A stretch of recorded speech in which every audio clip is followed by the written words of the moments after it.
믿음의 가문을 세워가는 성도라는 제목으로 하나님의 말씀을 전하도록 하겠습니다. 미국의 석유왕이라 불리우는 록펠러라고 하는 사람은 무려 100만 평 대지에 12개의 대학을 세워 미국 사회에 헌납한 아주 위대한 인물이었습니다.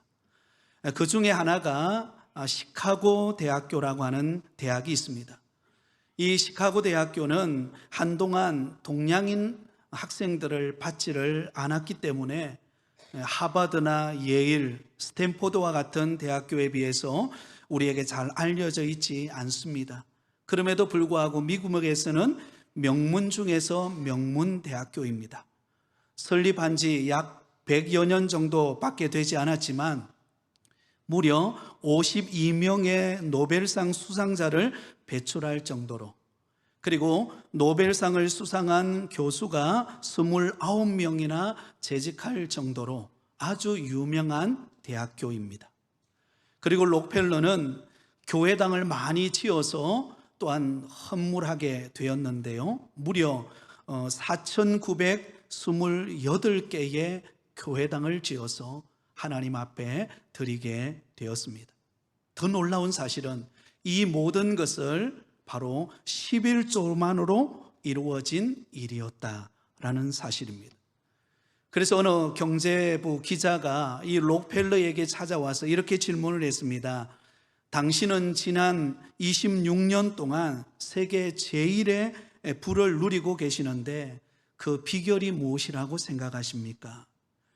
그러자 록펠러가 이렇게 대답을 했습니다. 그 비결은 바로 나의 어머니로부터 위대한 유산을 물려받았기 때문입니다. 그 위대한 유산 때문에 제가 이러한 부를 누리게 되었습니다. 그 유산은 첫째, 온전한 11조 생활을 하는 것입니다. 그리고 두 번째, 온전한 순종의 생활을 하는 것입니다. 그리고 세 번째, 바로 온전한 예배 생활, 특히 예배 시간에 맨 앞자리에 앉아서 은혜 받는 것입니다. 이것이 어머니로부터 물려받은 유산입니다 라고 대답을 했다고 합니다. 사랑하는 여러분, 록펠러가 물려받은 이 어머니로부터 물려받은 유산은 사실 보이지 않는 재산입니다. 눈에 보이는 것 아닙니다. 그런데 눈에 보이지 않는 이 영적 자산을 가지고 있었기에 그에게 주어진 눈에 보이는 유산을 하나님이 기뻐하는 일을 위하여 사용할 수 있었다라는 것입니다.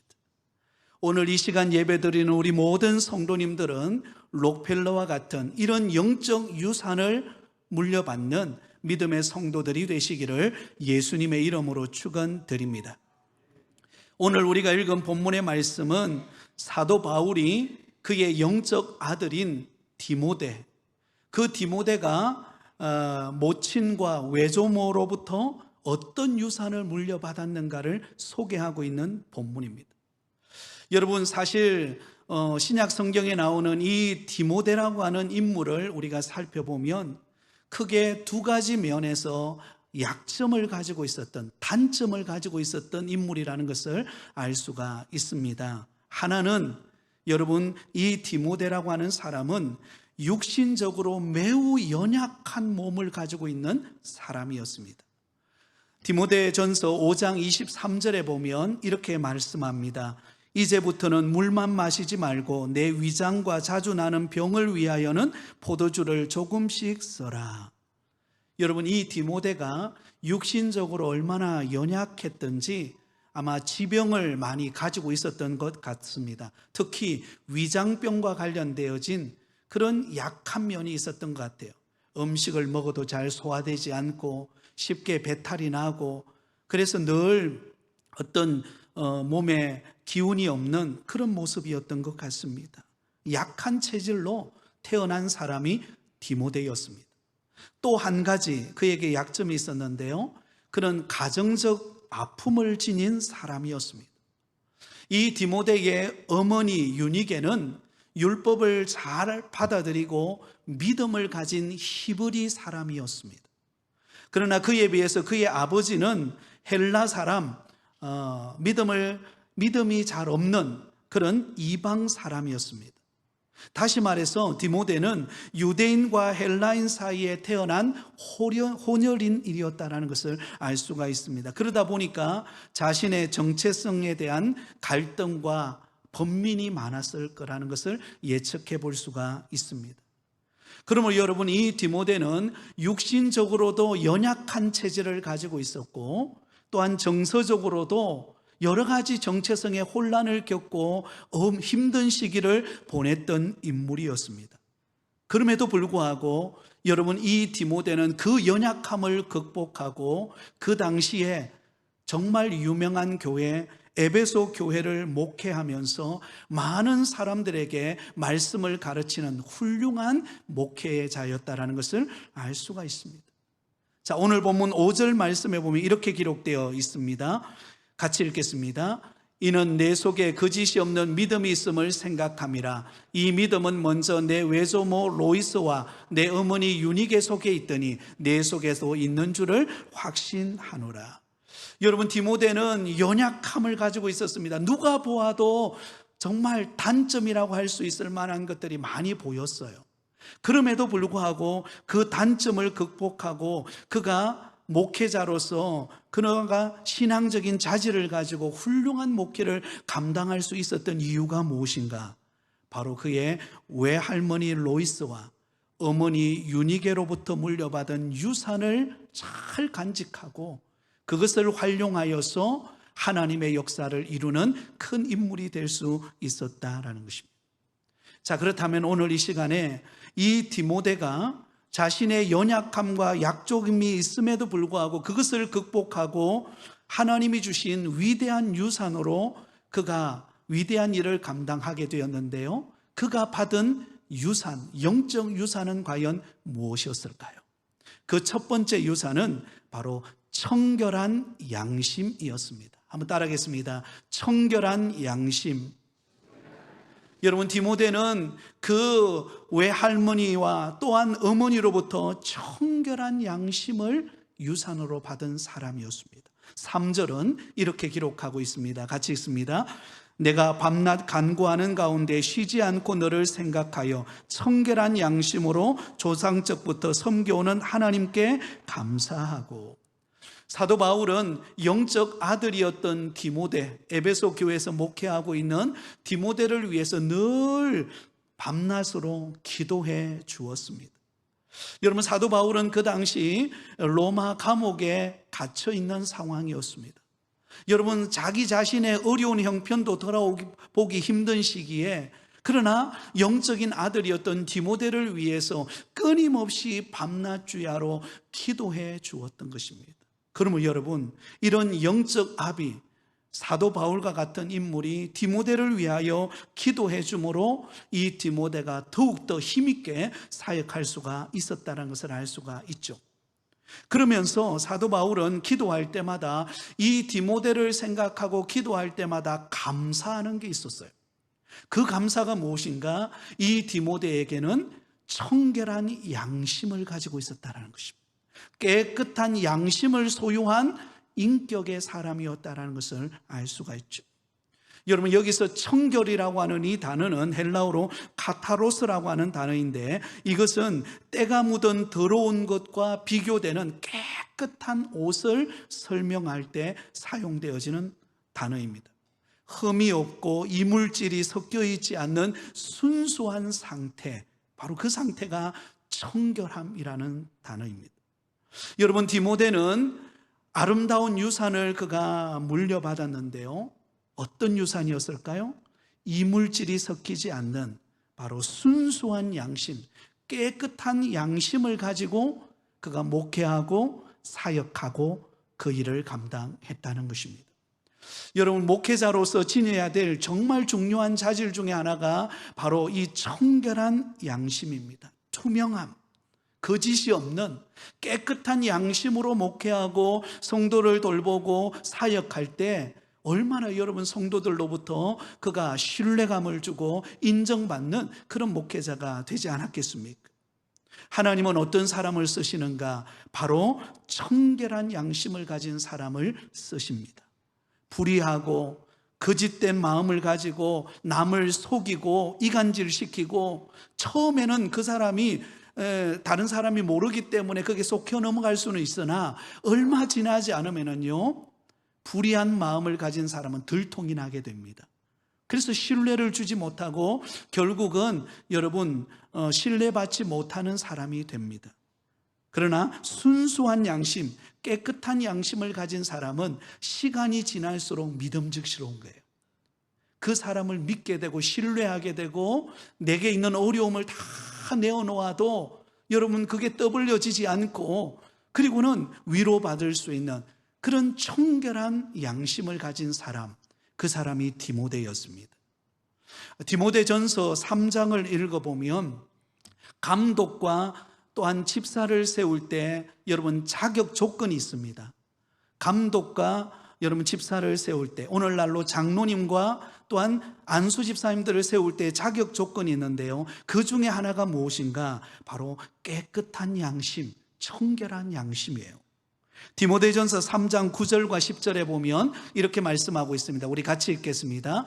깨끗한 양심에 믿음의 비밀을 가진 자라야 할지니 이에 이 사람들을 먼저 시험하여 보고 그 후에 책망할 것이 없으면 집사의 직분을 맡게 할 것이요. 자, 여기 보면 깨끗한 양심에 믿음의 비밀을 가진 자라야 할 것이며, 직분자로 세울 때에 장로님을 세우고 안수집사님을 세우고 권사님을 세우고 몸된 교회에 그 귀한 중직을 감당할 때 가장 먼저 필요한 덕목이 무엇인가?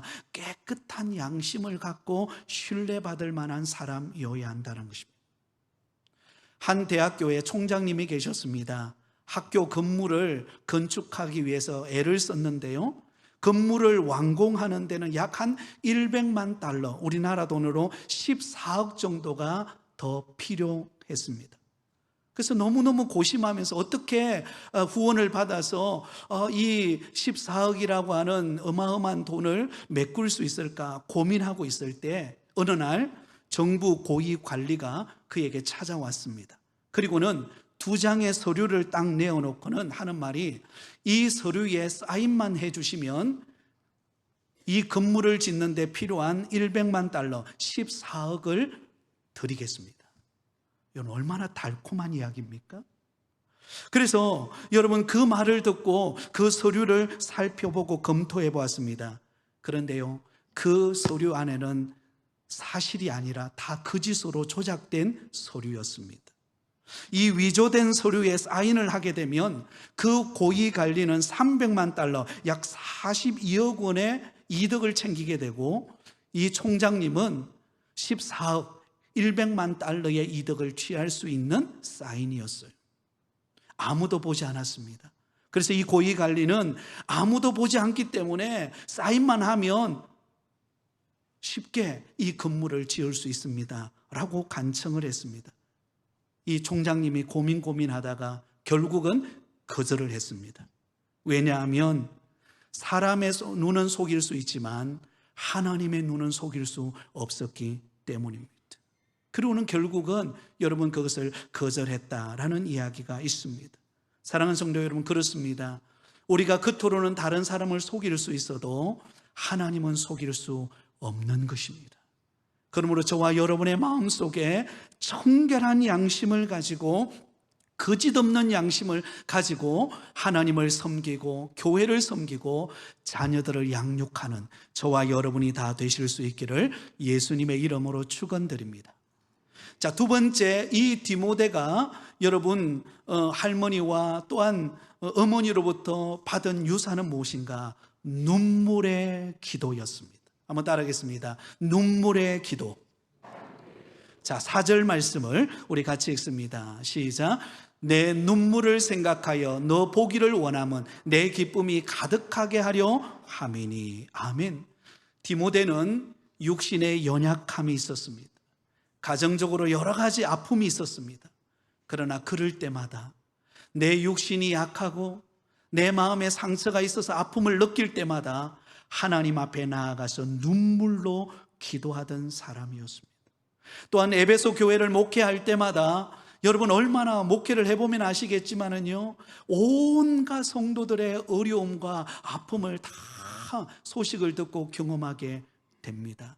여러분, 좋은 소식을 들으면 함께 기뻐하게 되고요, 또 때로는 어려움의 소식을 들으면 내가 당한 일은 아닌데 마치 그 일을 내가 당한 것 같은 그런 아픔을 느끼고, 그래서 마음이 무거워지고 하나님 앞에 기도하게 됩니다. 디모데는 그 모든 어려움의 문제를 안고 하나님 앞에 나아가서 눈물로 기도하며 그 어려움을 극복했던 믿음의 사람이었습니다.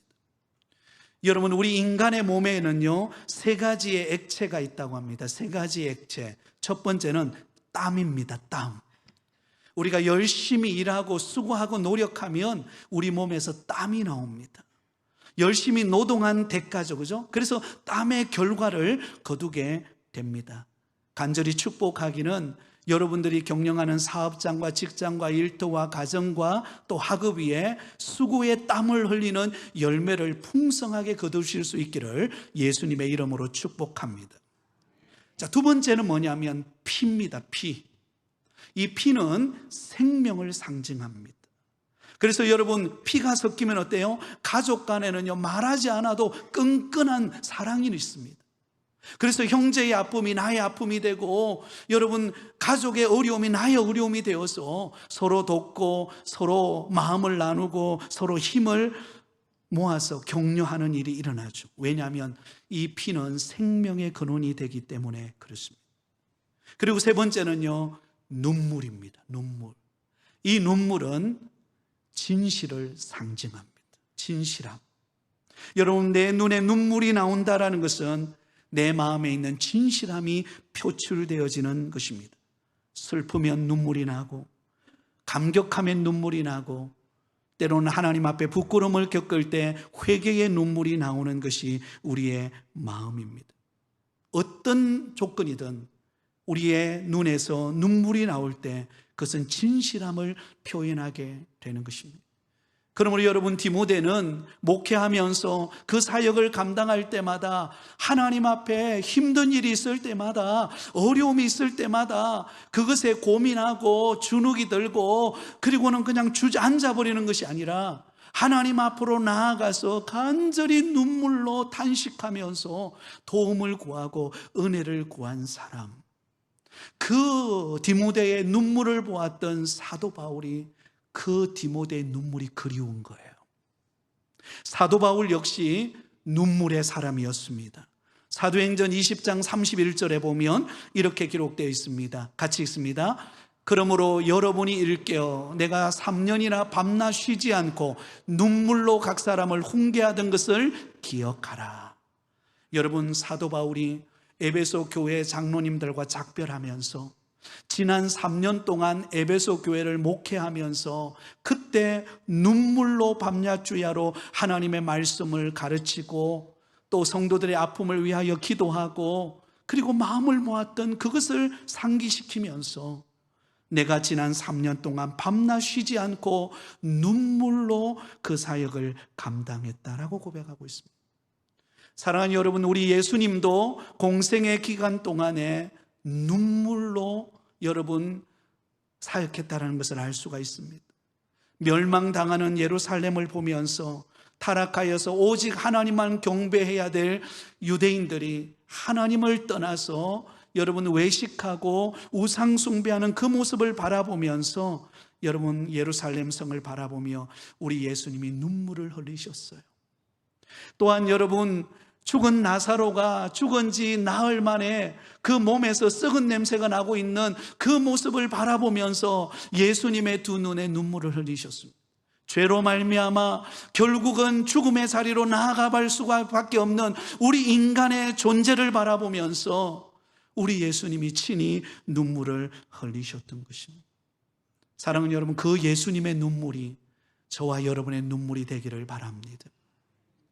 저는 새벽에 새벽 기도를 인도할 때마다 우리 성도님들이 새벽에 나와서 기도하다가 성도님들이 가고 난 다음에 어떤 분이 제가 목양실에 잠시 들렸다가 집으로 나오려고 하는데 그 새벽기도 자리에서 통회하면서 눈물을 흘리는 분들을 보는 적이 있습니다. 그럴 때마다 제 마음속에 어떤 아픔이 있길래 저렇게 애타게 하나님 앞에 탄식하며 눈물로 호소할까? 하나님, 저 아픔의 눈물을 받으시고 응답해 주옵소서. 그렇게 기도가 됩니다. 사랑하는 성도 여러분, 성 프란시스는 길을 가다가도 자주자주 눈물을 흘렸다고 합니다. 그래서 제자들이 하도 궁금해서 물었습니다. 아니 스승님, 왜 눈물을 흘리세요? 그러자 그가 이런 말을 했습니다. 주님이 나를 구원하시려고 그 심한 아픔과 고통과 그 시련을 당하시고 십자가에 죽으셨는데 내가 어찌 눈물을 흘리지 않고 견딜 수 있겠는가?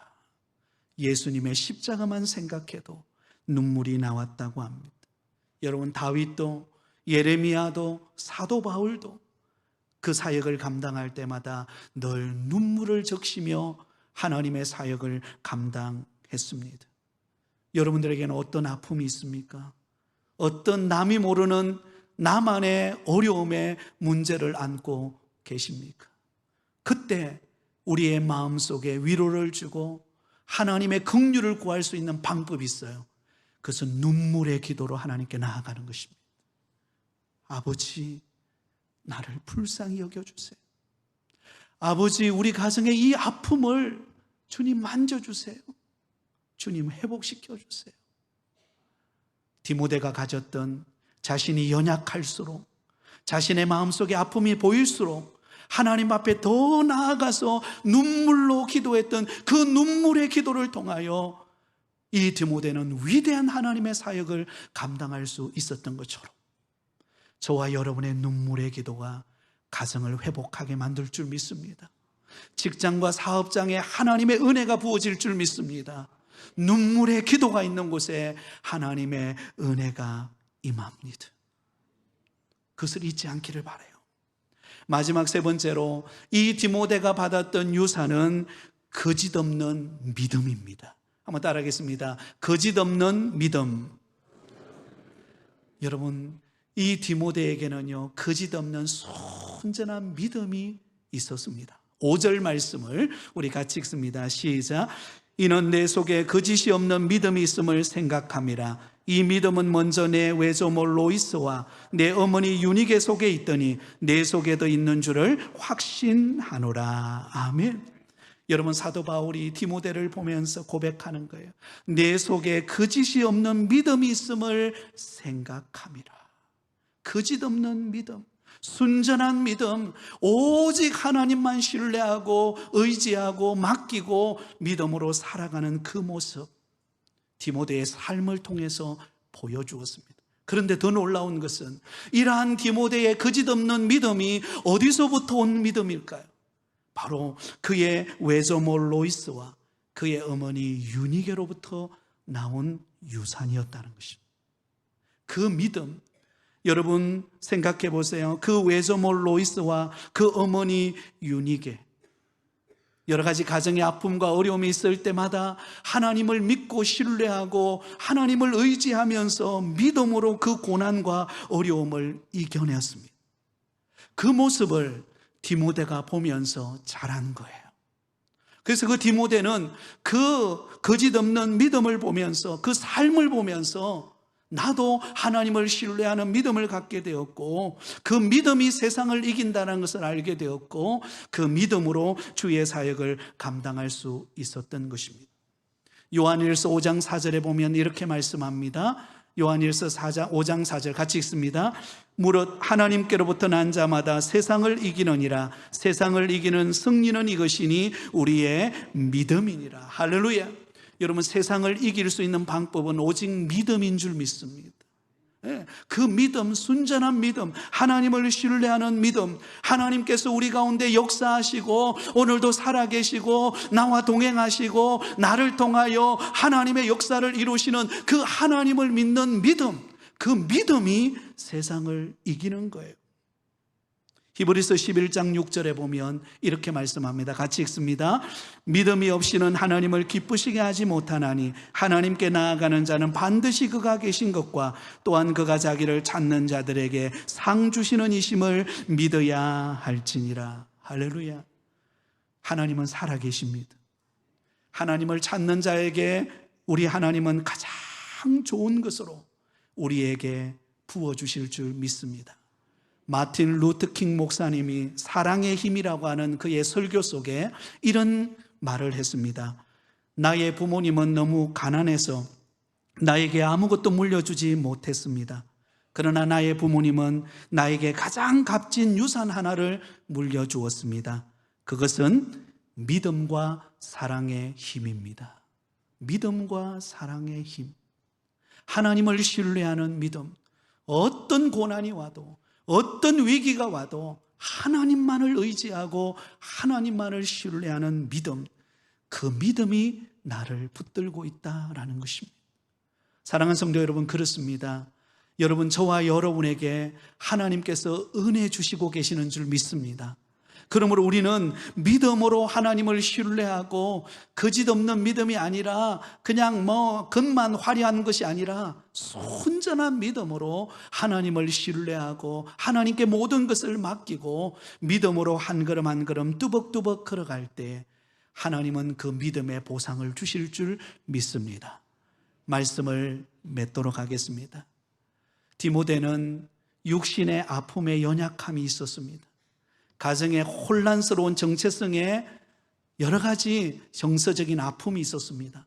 그럼에도 불구하고 그 디모데가 훌륭한 목회자로서 하나님 앞에 쓰임받을 수 있었던 것은 그의 할머니 그리고 그의 어머니를 통하여 받은 유산, 청결한 양심과 눈물의 기도와 거짓없는 믿음을 통하여 하나님의 역사를 이룬 열매인 줄 믿습니다.